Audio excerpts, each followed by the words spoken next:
नमस्कार, मैं अंजना और आप देख रहे हैं ईश्वर इंडियन न्यूज। आइए रुक करते हैं आज की बड़ी खबर पर। अमेरिकी राष्ट्रपति डोनाल्ड ट्रंप ने एक बार फिर दावा किया है कि उन्होंने भारत और पाकिस्तान के बीच हाल ही में छिड़ी संघर्ष को रोका था। उन्होंने कहा कि इस टकराव में 5 विमान मार गिराए गए और यह संघर्ष परमाणु युद्ध में तब्दील हो सकता था। ट्रंप ने व्हाइट हाउस में एक समारोह में यह बात कही, जहां उन्होंने दावा किया कि उनकी वजह से कई देशों में युद्ध टल गए। ट्रंप ने कहा, हमने भारत और पाकिस्तान, कांगो और रवांडा के बीच संभावित जंगें रोकी। भारत पाकिस्तान में 5 विमान मार गिराए गए थे। दोनों देश बार बार एक दूसरे पर हमला कर रहे थे। मैंने दोनों को फोन किया और कहा, सुनो, अब कोई व्यापार नहीं होगा। अगर तुमने ऐसा किया तो हालत अच्छी नहीं होगी। दोनों देश परमाणु ताकत वाले हैं और यह जंग कहीं और जा सकती थी। मैंने इसे रोका। पिछले हफ्ते भी ट्रंप ने कहा था कि भारत पाकिस्तान के बीच 5 जेट विमान मार गिराए गए।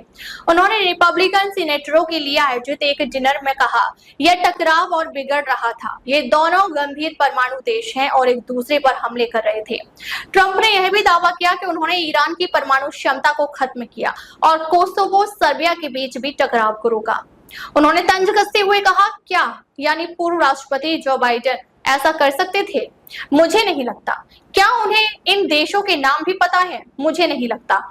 संयुक्त राष्ट्र सुरक्षा परिषद में एक चर्चा के दौरान अमेरिकी राजदूत डोरोथी स्ट्रिया ने कहा कि पिछले 3 महीनों में अमेरिका ने भारत, पाकिस्तान, इजराइल, ईरान और कांगो रवांडा के बीच तनाव कम करने में मदद की। उन्होंने कहा, राष्ट्रपति ट्रंप के नेतृत्व में अमेरिका ने इन देशों को शांतिपूर्ण हल निकालने के लिए प्रेरित किया, लेकिन भारत ने इस दावे को सिरे से खारिज कर दिया।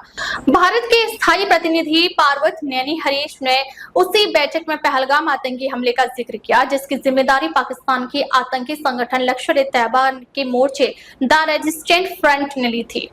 हरीश ने कहा, जो देश पड़ोस की भावना और अंतर्राष्ट्रीय संबंधों का उल्लंघन कर सीमा पार आतंकवाद को बढ़ावा देते हैं, उन्हें इसकी भारी कीमत चुकानी चाहिए।